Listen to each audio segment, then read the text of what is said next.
Buenos días a todos. Bienvenidos a la primera reunión de estudio de Compliance y Antitrust de la Asociación Argentina de Ética y Compliance. Para quienes se sumen hoy por primera vez, la asociación es una asociación sin fines de lucro que tiene por objeto, entre otros, promover e inspirar el uso de las mejores prácticas en ética y compliance. Y estamos verdaderamente convencidos de que estas solo pueden llevarse a cabo mediante la participación de todos. Por eso, con Fede, mi amigo, compañero, co-keeper en esta aventura, pensamos en Irache, que ella es abogada, especialista en defensa de la competencia, fue experta en competencia en la OCDE entre 2015 y hasta hace un ratito, mayo de 2021, donde coordinó y llevó a cabo evaluaciones de políticas de competencia en varios países de acá, de la región, pero previamente trabajó para la Autoridad de Competencia Francesa y para la Dirección General de Competencia de la Comisión Europea. También nos acompaña Jesús. Él es abogado litigante de la sección Plataformas Digitales y Tecnología de la División de Competencia del Departamento de Justicia de Estados Unidos, donde investiga y litiga sobre fusiones y prácticas corporativas que pueden violar las leyes federales de competencia en dicho país. Sean muy bienvenidos ambos y muchas gracias por sumarse. Muchas gracias, Mariana, por la invitación. Es un honor estar aquí hoy con todos vosotros. Gracias, Mariana y Federico, y también a la Asociación Argentina de Ética y Compliance por la invitación. Un gusto poder estar con ustedes en la mañana de hoy, poder compartir con Irache también. Me toca decir un pequeño punto de protocolo. Las expresiones que emita durante el evento son hechas en mi carácter personal y no necesariamente representan la postura del Departamento de Justicia de los Estados Unidos. Así que de nuevo, gracias por la invitación. Tengo que comenzar. Bueno, vamos a empezar esta charla hablando un poco de qué es el derecho a la competencia, porque quizá no todos los que estén aquí están familiarizados con esta área del derecho. Entonces hemos decidido dar un esbozo, ¿no?, de qué es el derecho de la competencia, cuál es el bien jurídico. Déjame hacer una breve intro. Vale, sí. Agradecerles, porque nosotros ya nos saludamos, pero no nos saludamos en público. Déjame agradecerles, Irache y Jesús, por acompañarnos, por sumarse. Como decía Marian, para nosotros este es un espacio en el que tratamos de trabajar en pos de temas de defensa de la competencia, de hacer un poco de abogacía de la competencia en el sector privado y resaltar la importancia de la defensa de la competencia, que hoy en definitiva está en la agencia de todos los gobiernos, de todas las agencias del mundo están ganando un protagonismo bastante grande. La idea de esta reunión era traer un poco la realidad de la defensa de la competencia, que si nos vamos a Estados Unidos, el último mes fue determinante, donde el presidente Biden llamaba a promover la competencia en la economía de Estados Unidos con un statement que destacaba que la falta de competencia incrementaba los precios a los consumidores, y también lo mismo, casi al mismo tiempo, la FTC y el DOJ manifestaban que iban a lanzar una revisión de las Merger Guidelines para adaptarlas y que refleje la realidad económica actual, ¿no? Después de lo que pasó, del mundo que estamos viviendo, en realidad, de la evolución que estamos viviendo.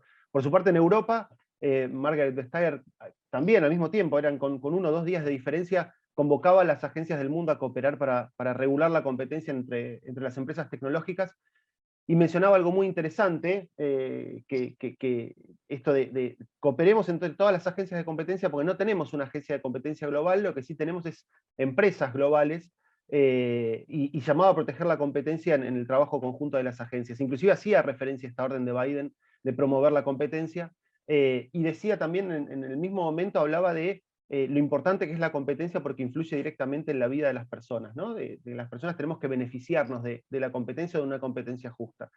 Y esto un poco nos motivaba también a este evento, con algo que siempre decimos con Marian en nuestras reuniones, ¿no? Que Antitrust no es simplemente un check in a box en nuestro trabajo de compliance. Y mientras pasa esto, los practitioners de este lado también seguimos discutiendo cuál es la mejor manera de implementar un programa de compliance, cuál es la mejor manera de crear cultura de competencia en las personas, ¿no? Todavía no encontramos la respuesta, todavía no terminamos de definir cuáles son los mejores incentivos para para generar esa cultura de competencia y cómo trabajar también en conjunto con las agencias en ese objetivo. Entonces nos parecía que era buena idea convocarlos a ustedes, dos expertos, amigos y conocidos, para hablar un poco de esto, ¿no? Y como decía, como adelantaba Irache, empezar quizás de los basics, de los conceptos más básicos en defensa de la competencia, para después introducirnos directamente en cuestiones de compliance. Ahora sí, Irache, si querés empezar y explicarnos brevemente de qué se trata esto de la defensa de la competencia, el derecho de la competencia, y después nos vamos sumergiendo un poco más en los temas puntuales de compliance.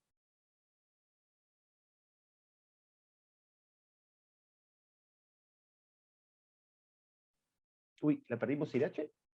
¿Se congeló? Ahí está. Hola. Ahora sí, todo tuyo. Gracias. Gracias, Federico. Perdona que me he adelantado. Tenía tantas ansias por comenzar. Pues nada, eso, lo que decía, ¿no? Que vamos a empezar un poco dando los grandes esbozos de qué es el derecho a la competencia para las personas que no estén familiarizadas con esta área del derecho, ¿no? Entonces, bueno, ¿qué es el derecho de competencia? Pues es el conjunto de normas que protege el proceso competitivo. ¿Y por qué se protege el proceso competitivo? Pues porque el proceso competitivo al final incentiva y genera innovación en el mercado, hace que las empresas provean mejores servicios, mejores precios y bueno, como lo decía Fede, ¿no? Al final el beneficiario final de que el proceso competitivo funciona adecuadamente es el consumidor, ¿no? Porque es el consumidor el que se va a beneficiar de esos mejores precios, de esa mayor gama de productos, de la innovación, etcétera, ¿no? Y luego hablaremos un poco de esto, pero eso es muy importante desde el punto de vista reputacional, ¿no? Porque al final las empresas que no cumplen con las normas de competencia están vistas como empresas que engañan o roban al consumidor, ¿no? Y desde un punto de vista reputacional, es algo que las empresas deberían de tener en cuenta. ¿Y cómo se protege el proceso competitivo? Pues prohibiendo ciertas conductas que son contrarias a la competencia. Jesús va a empezar a hablarnos un poco de cuáles son estos tipos de conductas anticompetitivas, que son similares en la mayoría de las jurisdicciones. Yo quizá voy a hablar más desde un punto de vista europeo, aunque también por mi trayectoria conozco otras jurisdicciones como la argentina, la brasileña, la mexicana, la chilena en Latinoamérica, supongo que Jesús también por su origen, pero vamos, y él pues quizá va a dar más el punto de vista de Estados Unidos. Sí, de nuevo, con la idea de hacer un resumen breve, sin entrar muy de lleno en cada una de las conductas, pero para que tengan una idea, por ejemplo, de cuáles son las tres categorías, si pudiéramos decir así, de conductas que con mayor frecuencia son sujetos a investigaciones por parte de las agencias de competencia. Una que posiblemente conocen o han escuchado, tal vez algunos casos, algunos ejemplos, son la conducta que conocemos como los cárteles. Y estos son los acuerdos entre competidores en una posición, lo que le llamamos horizontal, porque están compitiendo en un mismo mercado. Y estos acuerdos entre competidores se ven muy, muy mal por las leyes de competencia y las agencias que investigan estos asuntos. Y son tratados ilegales de manera per se en la mayoría, sino todas las jurisdicciones que trabajan este tipo de temas. Estos acuerdos restringen la competencia de manera significativa, porque, por ejemplo, estamos hablando de acuerdos donde se fijan los precios de los productos, donde se reparten los mercados, donde los competidores reparten los clientes. Por ejemplo, dicen, en esta zona geográfica solamente yo voy a estar vendiendo mis productos, mis servicios, y en esta zona geográfica pues vas a ser tú, etcétera.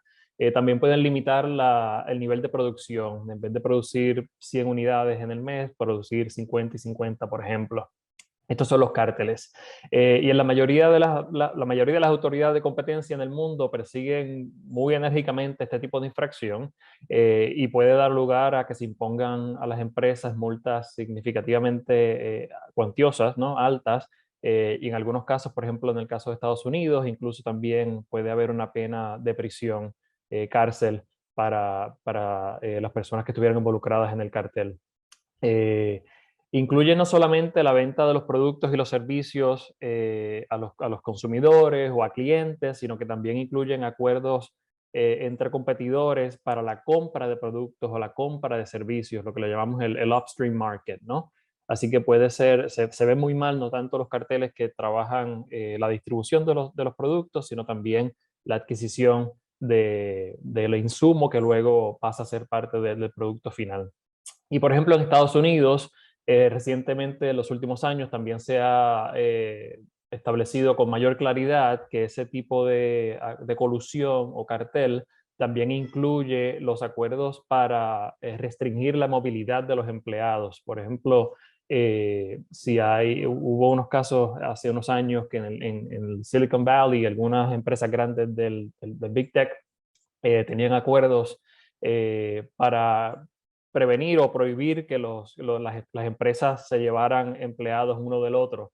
En aquel tiempo, hace unos años, no era muy claro el trato que se le iba a dar a ese tipo de acuerdos y se trató de manera por la vía civil, pero ya en los últimos años se ha dejado claro que ese tipo de acuerdo que restringe la movilidad laboral se va a estar tratando como un caso criminal. E incluso recientemente DOJ presentó acusaciones criminales en el sector de la salud contra algunas compañías que estaban restringiendo la movilidad laboral de ese tipo. Pero hay otras jurisdicciones en las que otros tipos de acuerdos también se ven muy mal y no necesariamente se trata de este tipo de acuerdo de cartel horizontal. Irache, ¿tú nos puedes comentar un poquito sobre eso? Sí, bueno, en Europa los acuerdos también entre empresas que están a diferentes niveles en la cadena de suministro, que se llaman los acuerdos verticales, es decir, entre un proveedor y un distribuidor, se consideran también restrictivos de la competencia y se consideran como conductas muy graves, especialmente cuando imponen restricciones que se llaman muy graves, ¿no? Hardcore restrictions, como se dice en inglés. Este tipo de restricciones puede ser, por ejemplo, la imposición de un precio de reventa, es decir, que el proveedor imponga al distribuidor a qué precio tiene que vender, ¿no? O que haya cláusulas en el acuerdo vertical en las que al final se reparta el mercado de una manera, por ejemplo, geográfica o por cliente, etcétera.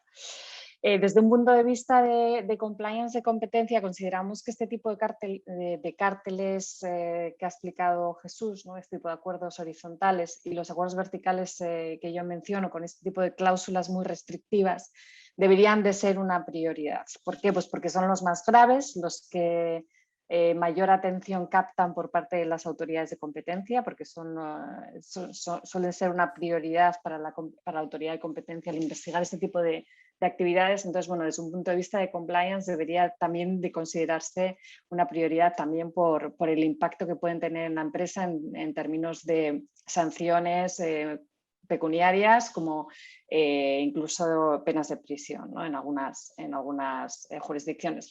También son más fáciles de comunicar a nivel interno de la empresa porque al final un cártel es un acuerdo entre competidores, no admite ningún tipo de justificación o es muy improbable que admita una justificación. No como otros tipos de acuerdos. Y entonces, bueno, pues es fácil de hacer entender al empleado, ¿no? Que esto es un no-go, aquí hay una tolerancia cero, ¿no? a que estén este tipo de conductas, es fácil de comunicar y bueno, consideramos que un programa de compliance en competencia primero tendría que abordar este tipo de conductas. Es un punto sí. Sí, es un punto interesante el asunto de la claridad o relativa claridad de este tipo de conducta y la importancia que tiene, porque hay muchas otras conductas y otros tipos de acuerdos que podrían estar exentos de esta prohibición general si la naturaleza del acuerdo logra justificarse haciendo un balance entre los beneficios que genera para los consumidores y la economía versus los posibles efectos negativos que puedan tener, pero de nuevo requiere un balance y un análisis cuidadoso de los efectos que tiene en el mercado y lo hace entonces un poquito más complicado desde el punto de vista de compliance por la dificultad y la complejidad que requiere en el análisis, que puede ser, es un área un poco gris para aquellos oficiales que están en el mundo del compliance. Sí, es cierto y bueno, También vemos que las autoridades de competencia han hecho un esfuerzo, ¿no?, por aclarar este tipo de áreas grises, ¿no?, en competencia, y bueno, pues las empresas tendrían que tener en cuenta, ¿no?, este tipo de orientaciones que se dan a la hora de diseñar sus programas de compliance. La Comisión Europea, por ejemplo, tiene unos reglamentos de exención por categorías en las que se dice que hay ciertos acuerdos que estarían exentos, como son los acuerdos que están destinados a la investigación y al desarrollo, a la especialización, etcétera, siempre y cuando se cumplan ciertos requisitos, es decir, que la cuota de mercado de los participantes en estos acuerdos sea inferior al 30%, que no incluya las cláusulas especialmente restrictivas de las que hablaba, como la imposición de precios de reventa, etcétera, ¿no? Entonces, bueno, pues ahí existen orientaciones, ¿no?, por parte de las autoridades de competencia, en el caso de la Comisión Europea, esta salvaguardia regulatoria. Y luego, para otros acuerdos que no entran dentro de estos reglamentos de exención por categoría, en Europa existen también, bueno, la Comisión Europea y muchas autoridades de competencia dan orientaciones, ¿no?, cuál ha sido la práctica decisoria en la autoridad, y también cuál ha sido la jurisprudencia, ¿no?, sobre este tipo de acuerdos, y dan líneas sobre qué se consideraría un acuerdo anticompetitivo y no, cómo se pueden analizar estos efectos, ¿no?, en el mercado, si pueden ser beneficiosos o no, cómo contrarrestarlos, ¿no?, los efectos restrictivos con los efectos beneficiosos en el mercado, etcétera. Pero bueno, es un análisis complejo. Las autoridades de competencia a veces investigan este tipo de casos y tardan incluso años, ¿no?, en establecer si los efectos son restrictivos o no. Luego, además, normalmente este tipo de decisiones se llevan a los tribunales y se discuten en tribunales. Entonces, no es algo simple, ¿no? Pero bueno, sí que existen esas orientaciones. Y luego existe también un tipo de conducta que se llama el abuso de posición de dominio. Si una compañía tiene un gran porcentaje de cuota de mercado, en Europa, por ejemplo, más del 40% se considera ya que una empresa es muy probable, ¿no?, que tenga posición de dominio en ese mercado. Esa empresa es considerada como una empresa dominante y por lo tanto tiene una responsabilidad especial en el mercado y no puede participar en ciertas conductas que se consideran abusivas, ¿no? Una conducta es considerada abusiva cuando tiene efectos restrictivos, es decir, que impide a los competidores que se expandan en el mercado, o incluso puede tener efectos de expulsión de los competidores, ¿no?, en ese mercado. Estas prácticas también son complejas de analizar porque se tienen que analizar los efectos de la práctica y, como ya he dicho, es algo complejo. La Comisión Europea tiene unas orientaciones, o sea, unas líneas directrices sobre qué casos va a priorizar. Ahí se explica un poco cómo se hace este análisis de los efectos, pero bueno, también he de decir que muchas empresas consideran que todavía no es suficientemente claro, ¿no? Entonces, también diríamos que esta sería el abuso de posición dominante sería un área gris. No sé si, Jesús, nos puedes o nos quieres hablar, ¿no?, de cómo se trata este tipo de prácticas en Estados Unidos. Sí, brevemente para mencionar que también se cubre definitivamente en Estados Unidos. Son los casos que llamamos a veces casos de la sección número 2 o la sección segunda del Sherman Act. Y se dividen en dos clasificaciones. Están los casos, las conductas de restricciones irrazonables del mercado, y para ellas la jurisprudencia establece que al menos un 35% de la participación es necesaria para mostrar que la compañía tiene poder de mercado. Y eso es una categoría dentro de lo que en otras jurisdicciones llaman abuso de posición dominante. Y la otra categoría son los casos de monopolio.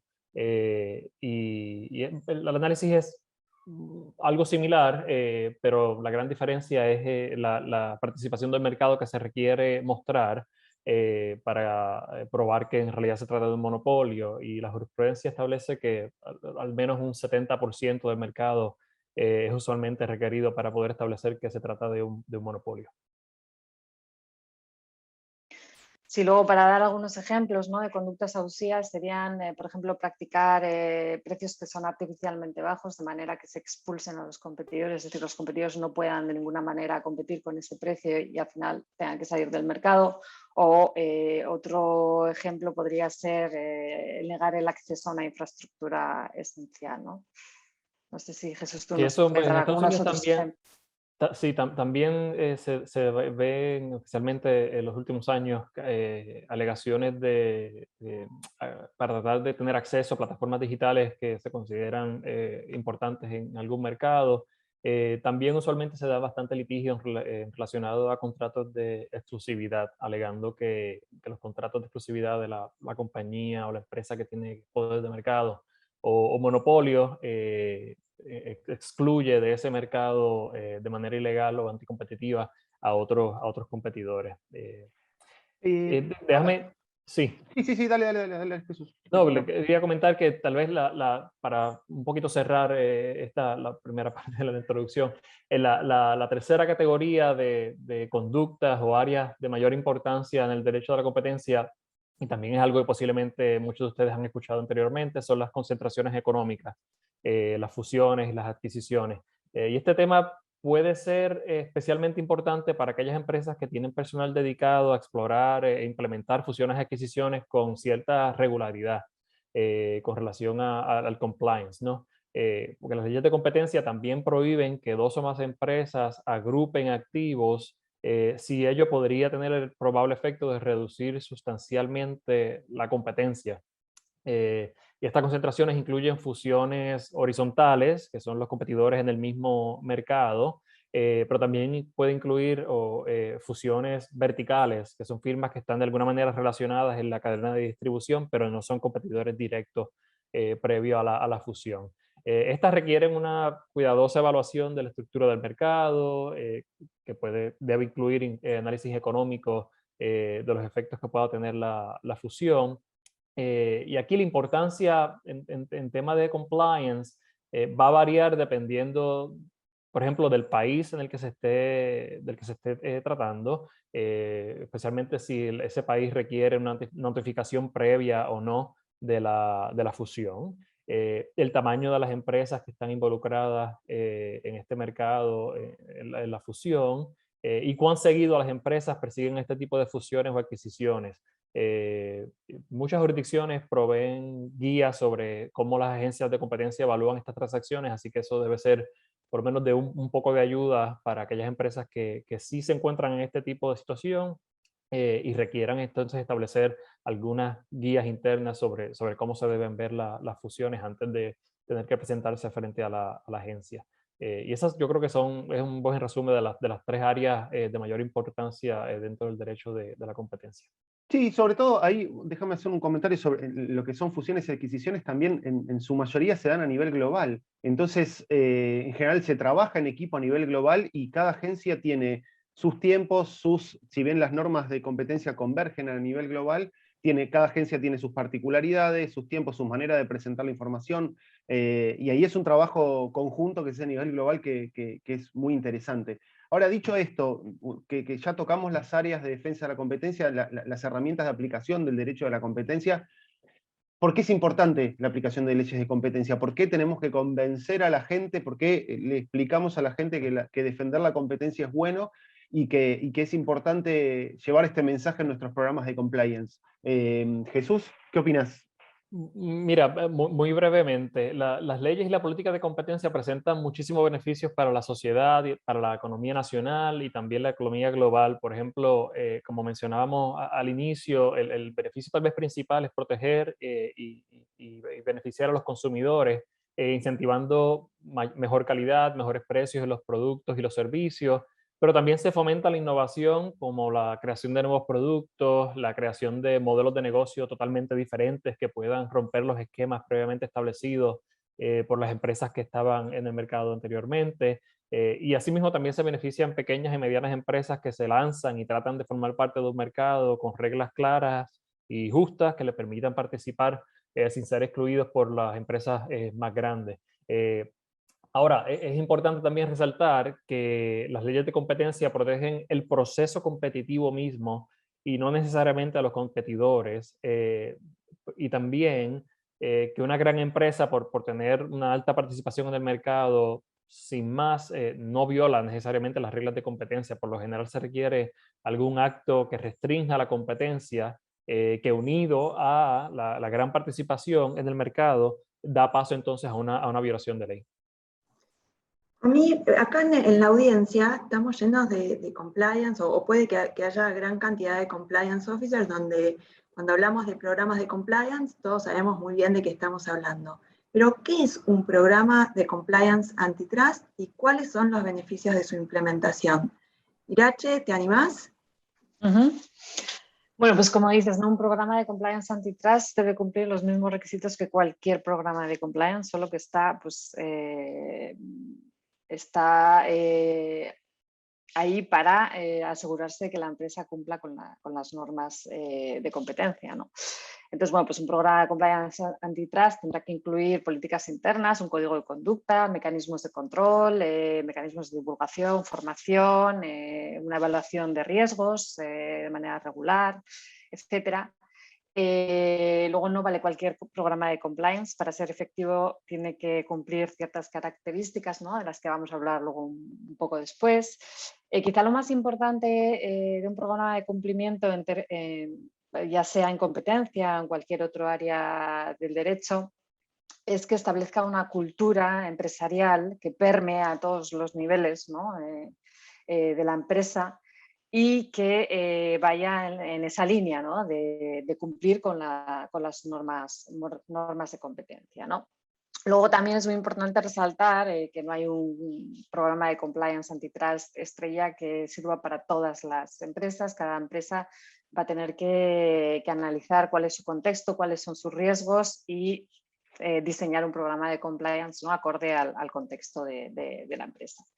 ¿Y cuáles son los beneficios de tener un programa de cumplimiento? Bueno, pues evitar el coste que puede generar el incumplir las normas de competencia, ¿no? Y esto pueden ser multas pecuniarias, que son muy cuantiosas, ya lo hemos visto en el tema de los cárteles, son quizá las multas más cuantiosas, que pueden llegar incluso en la Unión Europea al 10% del volumen de negocios anual mundial de una empresa. Puede haber también sanciones personales, multas personales a directivos que estaban implicados en la conducta anticompetitiva o la inhabilitación de esos directivos. Hay penas privativas de libertad en determinados países, no en todos, pero sí en algunos. Cuando se da un cartel en temas de licitación pública, por ejemplo, una de las sanciones puede ser la prohibición por un determinado tiempo, un determinado lapso de tiempo, de poder contratar con la administración pública. Luego están las acciones civiles de daños y perjuicios, es decir, las víctimas de esas conductas anticompetitivas en la mayoría de los países pueden ir a los tribunales y pedir el resarcimiento de los daños a las empresas que han cometido ese tipo de conducta anticompetitiva. Daño reputacional, ya lo hemos hablado, ¿no? Al final este tipo de decisiones y de prácticas tiene pues, una cobertura mediática y al final estamos dañando al consumidor y pues, a nivel reputacional también debería de tenerse en cuenta, ¿no? Cuáles son los beneficios, ¿no? De tener un programa de cumplimiento. Y luego el hecho de que las investigaciones por parte de la autoridad de la competencia llevan su tiempo y llevan también sus recursos, porque al final una autoridad de competencia que esté investigando te va a mandar requerimientos de información, te puede hacer un downgrade y al final es tiempo y recursos que tú como empresa estás utilizando para gestionar, por ejemplo, un downgrade, que es una visita sorpresa de la autoridad a la empresa para incautar pruebas. O para, por ejemplo, si te mandan un requerimiento de información, a veces esos requerimientos de información son muy complejos, son muy extensos y vas a tener que emplear recursos para dar esta información a la autoridad de competencia, ¿no? Son recursos que deberían de estar siendo utilizados para la actividad básica de la empresa. Y bueno, cuando se ha dado el incumplimiento, también hay el beneficio de tener un programa de cumplimiento, de compliance, es que con un buen programa de compliance tú como empresa vas a poder detectar una conducta anticompetitiva te vas a poder aprovechar el hecho de que que lo vas a detectar rápidamente para poder beneficiarte de un programa de clemencia, ¿no? No hemos hablado aquí de los programas de clemencia, pero básicamente estos programas de clemencia son para el tipo de conducta de los que hablábamos, ¿no? De los cárteles, y los tienen la mayoría de las autoridades de competencia, y de lo que se trata es de que una empresa que detecte que está siendo parte de un cártel pueda ir a la autoridad de competencia, delatarse, comprometerse a colaborar con la autoridad de competencia y como contraprestación la autoridad de competencia lo que le va a dar es una dispensa de la multa o una reducción de la multa. Eso ya depende de la jurisdicción, ¿no? Pero bueno, es un beneficio de tener un programa de cumplimiento que vas a poder detectar y vas a poder ser el primero o el segundo, o bueno, de los primeros en llegar al programa de clemencia para luego tener una dispensa y una reducción de multa. Y luego también, pues en algunas autoridades de competencia, aparte de tener el programa de clemencia, también están otorgando reducciones de multas a empresas que tengan un programa de cumplimiento que sea efectivo, ojo, o sea, también se mira muy bien, ¿no? O sea, no cualquier programa de cumplimiento, pero bueno, también hay empresas que están dando este tipo de beneficios. Sí, ahí también, esto que comentaba al principio, una de las discusiones que estamos teniendo en practitioners en todo el mundo, entre practitioners, es cuándo el programa es efectivo y si la agencia tiene o no que bendecir el programa, ¿no? Si deberían montar un área como la de análisis de concentraciones económicas para analizar programas de compliance y decir, bueno, este programa es válido o no, o establecer un guideline mínimo que sea un poco más exigente que quizás los que están hoy publicados. Pero yendo a este punto y los escucho y me están convenciendo de que es necesario que en mi empresa haya un programa de compliance antitrust. Entonces, quería preguntarle a Jesús, ¿cuáles son los principales aspectos en los que una empresa tiene que enfocarse para delinear su propio programa de compliance antitrust? Pues mira, tal vez el punto más importante que debemos enfatizar es que no existe un programa modelo de compliance que vaya a ser adecuado y efectivo. Y esos dos términos son importantes: adecuado y efectivo para todas las empresas. Cada empresa tiene que evaluar su propia operación, su cultura, su modelo de negocios, y entonces estudiar cuidadosamente cuáles son las áreas o los temas dentro de la operación que generan el mayor riesgo de posibles violaciones a las leyes de competencia. Basado en ese estudio, el programa de compliance, perdón, debe entonces enfocarse y ser diseñado para atender esas áreas particulares que presentan los mayores riesgos. Y atenderlos, por ejemplo, con entrenamientos para cumplir con las leyes de competencia, pero también métodos para detectar las irregularidades si es que llegaran a suceder, y también métodos para entonces reportar o poder atender con agilidad esas irregularidades que sean descubiertas en el camino.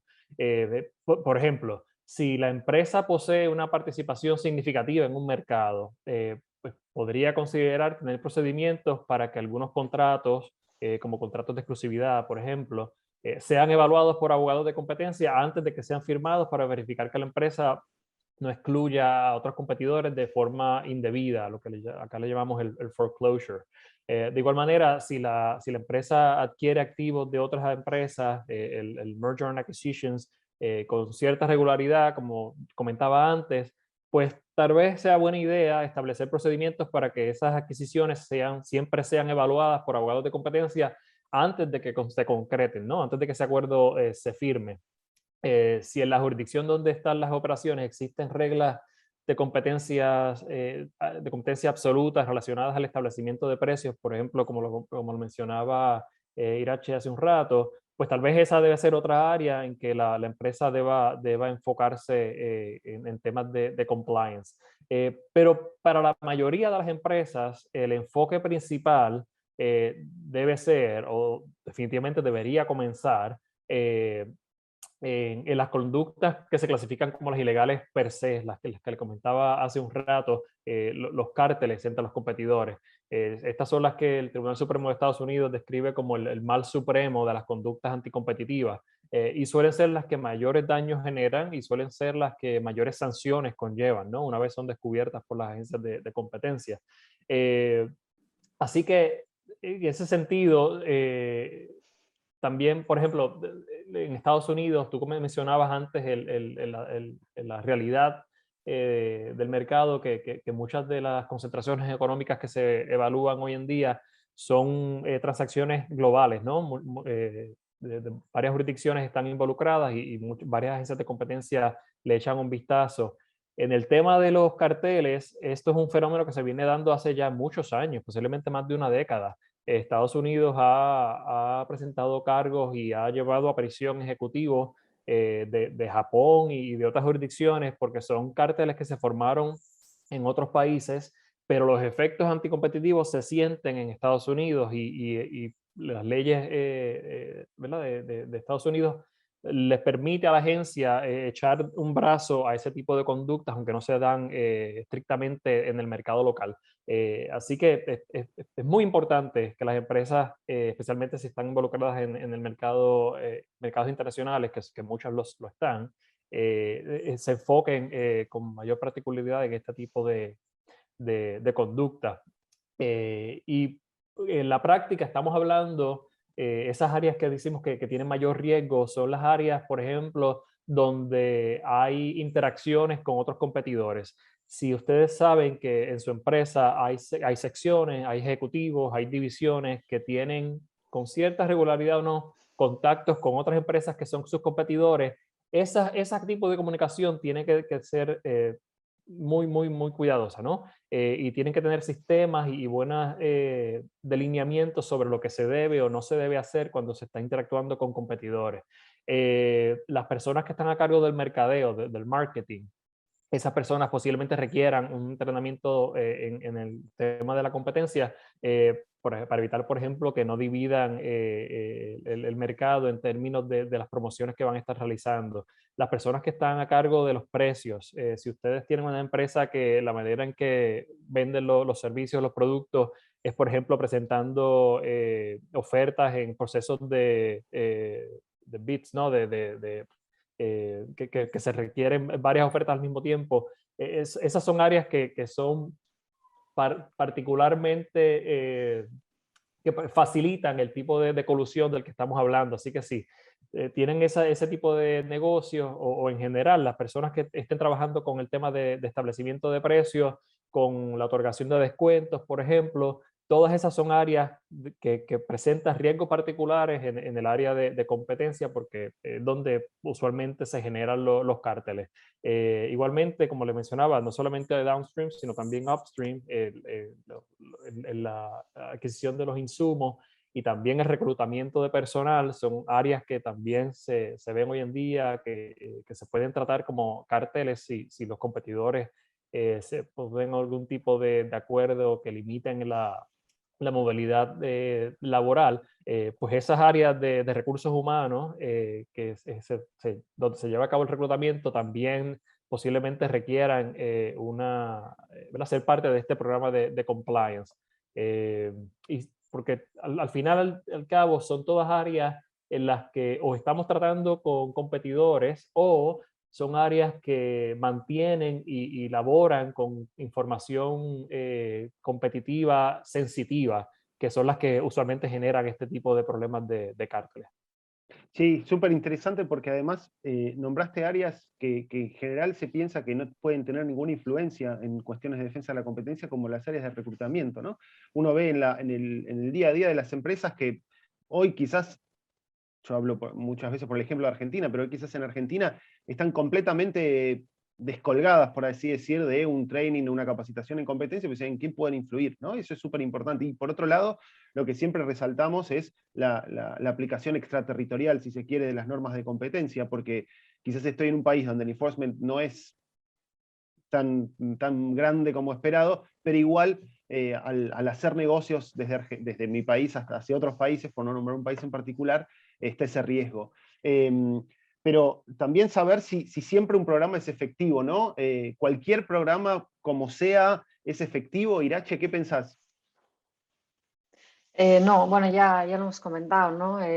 No cualquier programa es efectivo.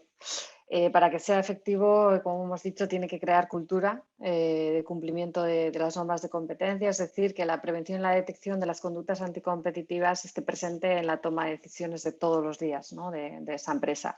¿Y cómo se hace eso? Pues hay orientaciones, hay líneas directrices por parte de las autoridades de competencia, en la que se establecen, ¿no? ciertos requisitos para que un programa de compliance sea considerado como efectivo, ¿no?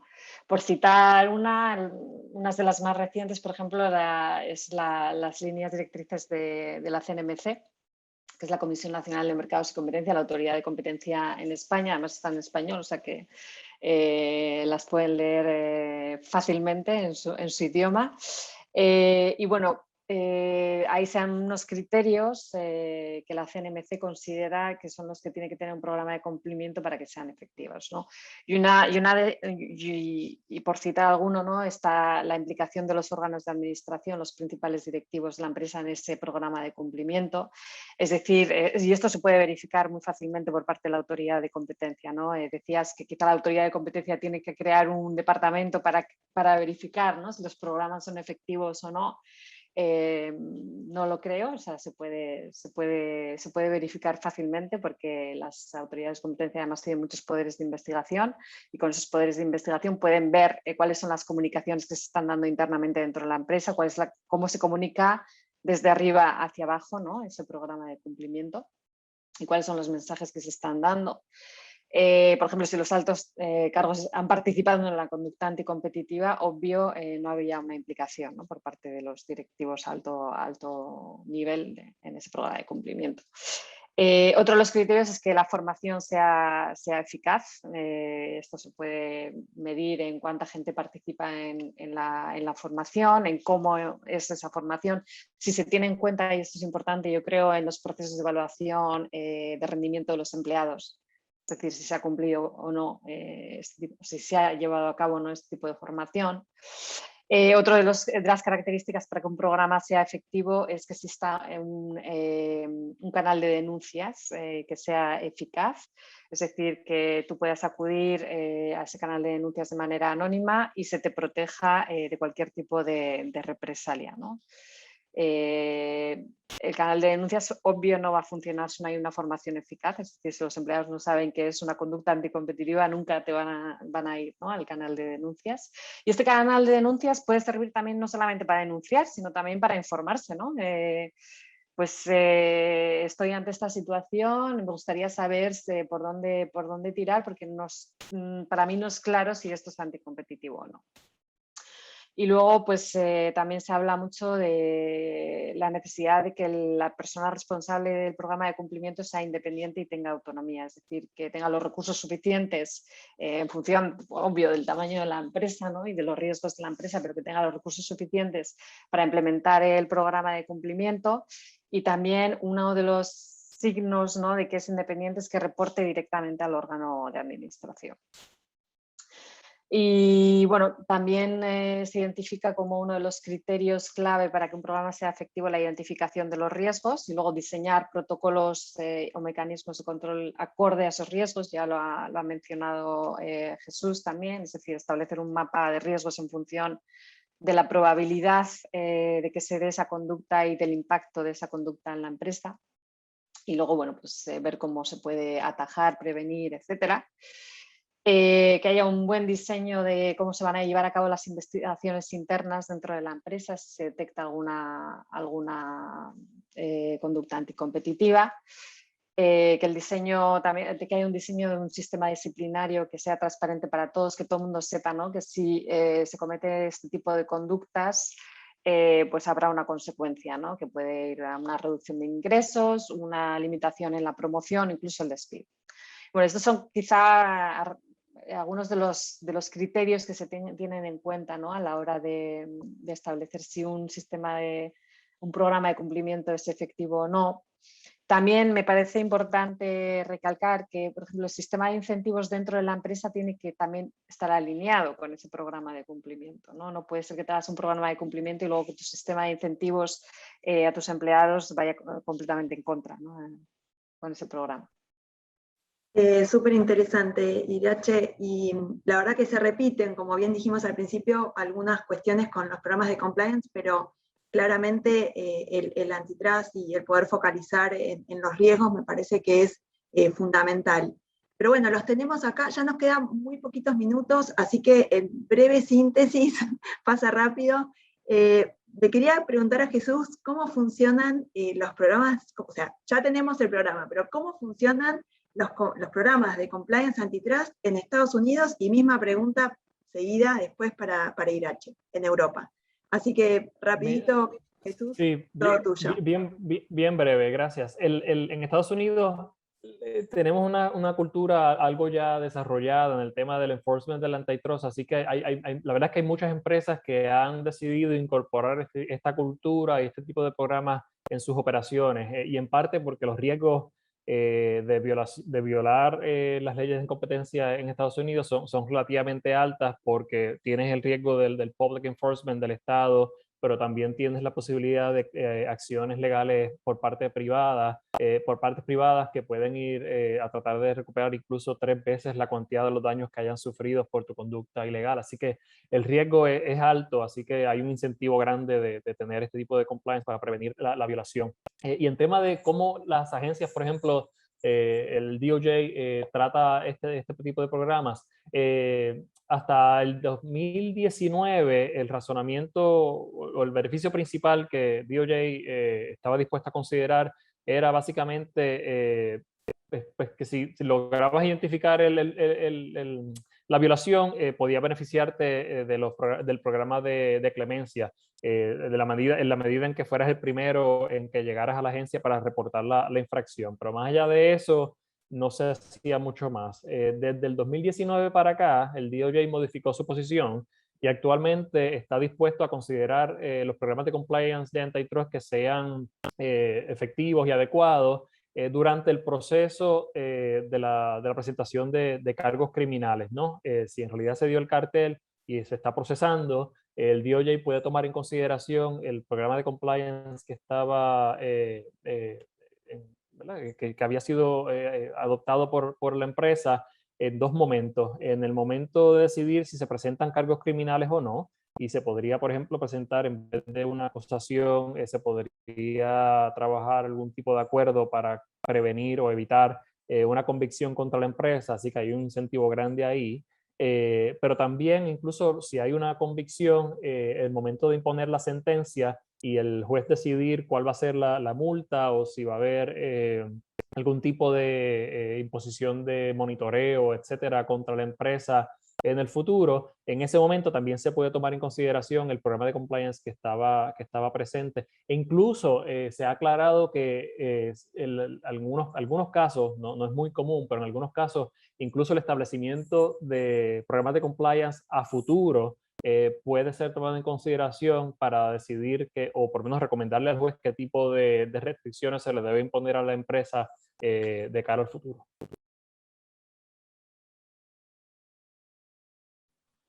Sí, bueno, me preguntabas, Mariana, en Europa, pues en Europa los programas de cumplimiento en antitrust no están tan desarrollados como en Estados Unidos, pero sí que vemos que ha habido una gran evolución y un auge, ¿no?, de este tipo de programas de cumplimiento en las empresas. También por parte de las autoridades de competencia se está impulsando mucho. Se están dando líneas directrices, como bueno, ya he citado la de la autoridad española, la Comisión Europea tiene también líneas directrices, y también se tienen en cuenta, o sea, hay autoridades que quizá antes no lo hacían, pero ahora sí que se está empezando a premiar los programas de cumplimiento efectivos a través de reducción de multas. La Comisión Europea no lo hace. La Comisión Europea considera que si el programa de cumplimiento es efectivo, el único beneficio es poder acudir al programa de clemencia. Pero bueno, hay otras autoridades que consideran que aparte de eso se tiene que dar un plus y se dan reducciones de multa, ¿no? Estamos muy cortos de tiempo, entonces vamos a empezar con algunas de las montón de preguntas que tenemos. Nada, compartirla y aprovechar ustedes. Yo, si es por mí, me quedaría hablando todo el día, pero ustedes ya no me van a querer tanto si los dejo todo el día hablando conmigo. Entonces les voy a pasar algunas preguntas del público.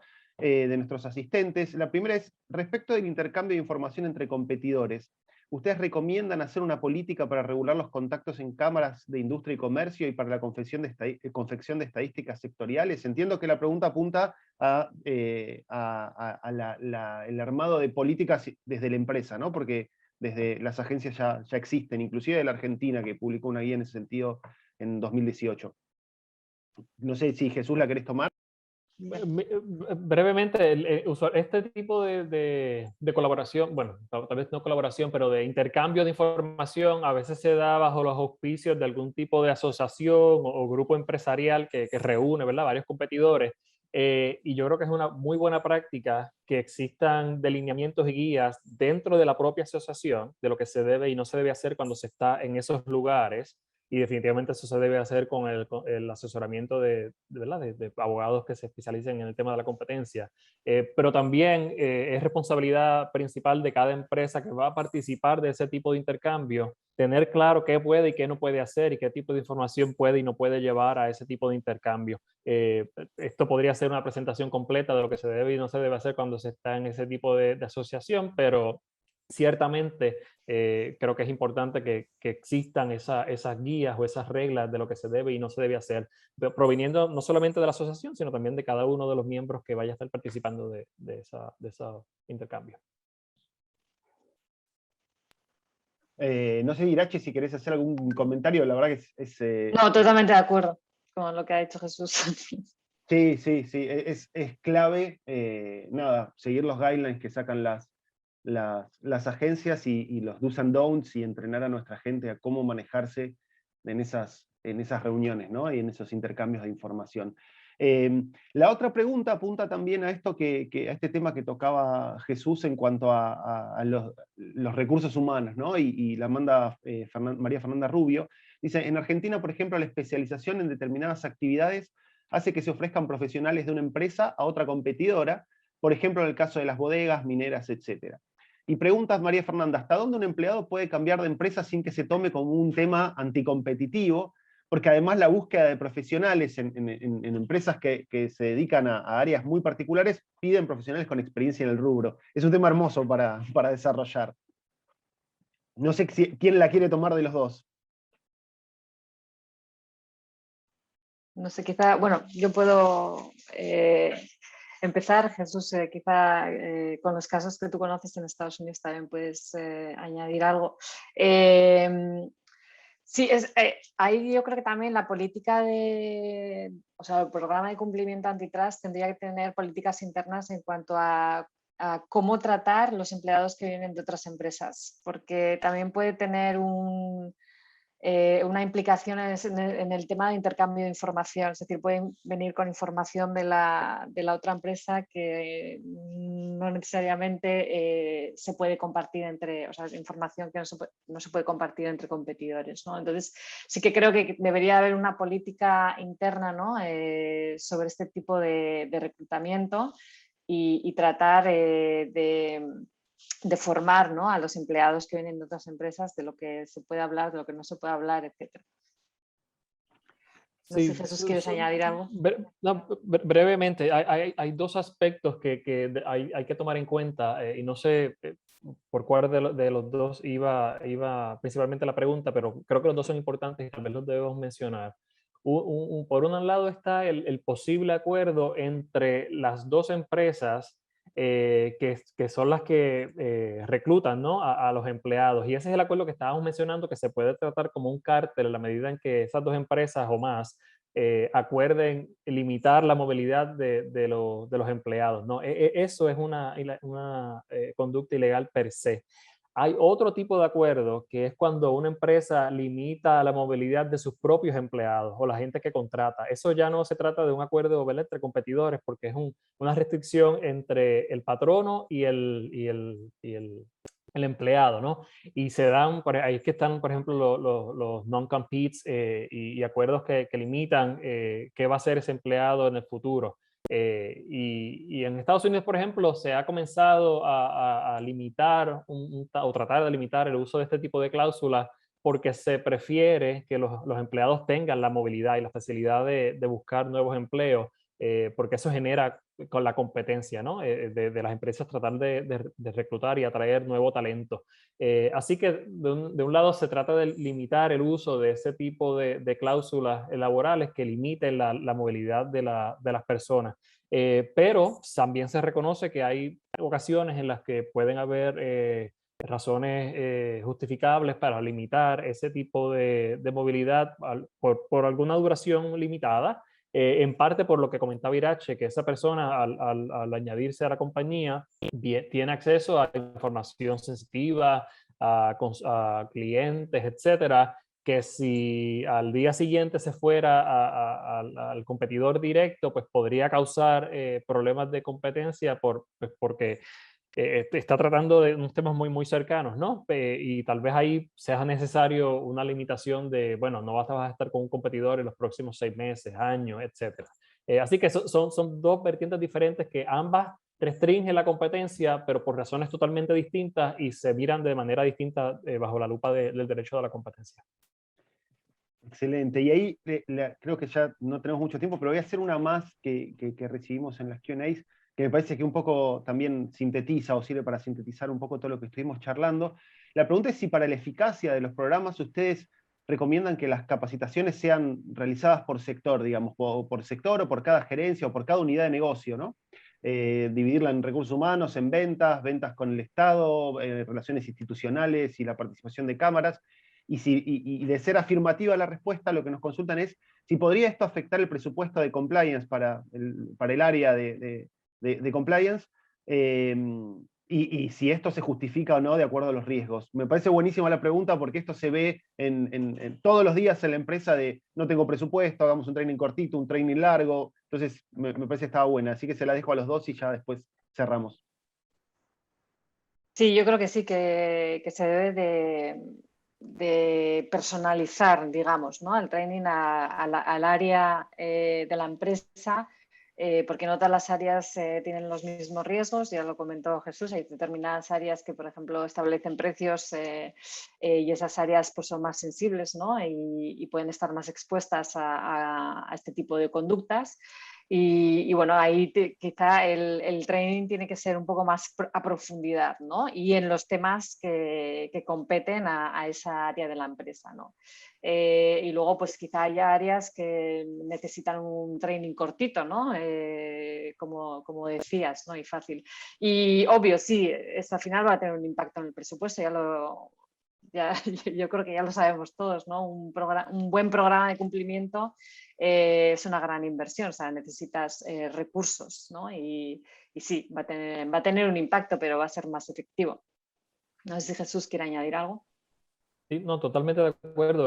El concepto, yo creo que lo más importante es que todo el mundo tenga en mente que el concepto de que vas a tener un programa de compliance en una latita y la vas a abrir y la vas a repartir a todo el mundo, eso posiblemente no va a funcionar para nada, porque la idea es que tengas algo que sea diseñado y atendiendo las necesidades y los riesgos particulares de la operación que tienes en tus manos, ¿no?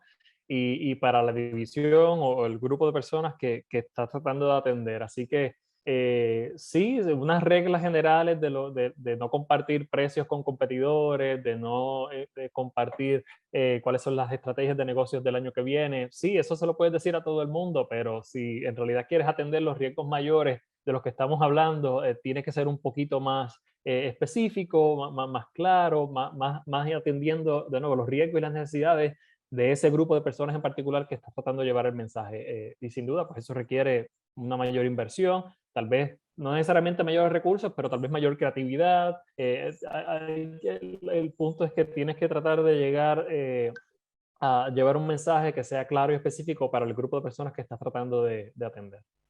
No es que los abogados Sí, quizá Fede... No sí. es que los abogados que hacemos antitrust seamos caros, sino que hay que dedicarle, no, porque esto que decía Jesús es clave, el enlatado, está demostrado a nivel global que el enlatado no sirve, el problema es donde no hay enforcement, demostrarlo o comprobarlo, ¿no? Que el enlatado no sirve, porque si no hay multas, a nadie le va a importar ni el enlatado, ni lo enlatado, ni nada, como una reflexión. Perdón, Irache, te interrumpí. Igual es No, que sí, Fede. Perdón, Irache. Sí, no, que Obvio. no hemos hablado, bueno, hay muchas cosas de las que nos han quedado en el tintero, ¿no? Pero quizá también algo que se tiene que tener en cuenta es las partes de third party, ¿no? O sea, las terceras partes, las partes que no están dentro de la empresa, pero actúan ¿no? Por parte de la empresa, ¿no? Entonces, esa parte del compliance también hay que cuidarlo. No lo hemos mencionado, no solamente es a nivel interno, sino también las personas que nos están representando quizá en otros países o... Absolutamente, sí, sí, totalmente. Y también incorporar esto en los due diligence de terceros, ¿no? De proveedores y de clientes, ocurre lo mismo. Entonces es súper interesante abrir esa puerta que nos va a quedar para otro evento, porque ya no nos queda más tiempo. No, queremos ser respetuosas con los tiempos de todos. Y un poco voy a tomar algo que dijo Fede al principio y que me parece bárbaro para cerrar, que es, la verdad que no se trata de tener un formulario y decir, listo, completamos compliance antitrust. Realmente merece la pena como hacer un buen análisis de riesgos. Muchas veces no somos muy conscientes, por eso nos pareció también muy interesante tener la mirada de Jesús y Irache, porque muchas veces nos quedamos focalizados en lo que es el enforcement local y no tenemos en cuenta el efecto extraterritorial y la bomba que puede llegar a ser por el mero desconocimiento. Con lo cual, a veces yo también lo que digo ¿es un gasto o es una inversión? Para mí, decididamente, todo lo que tenga que ver con protección es una inversión, no es un gasto. Esto también hay que hacérselo entender a quienes finalmente tienen que hacer esta inversión. Por mi parte, sumamente agradecidos, la verdad que los comentarios que estamos teniendo ahí en el chat son buenísimos, y nada, y gracias por su tiempo, por su honestidad en el momento de dar su mirada, así que, y su generosidad. Así que súper gracias, y súper gracias a todos los que nos han acompañado esta mañana. Fría de Buenos Aires, no sé.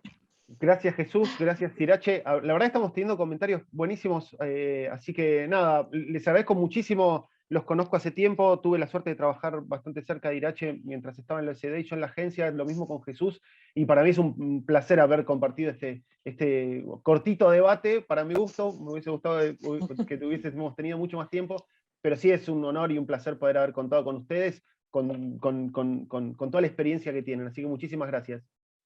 Muchas Gracias a gracias. ustedes. Gracias. Chau, chau. Hasta luego. Chao. Chao.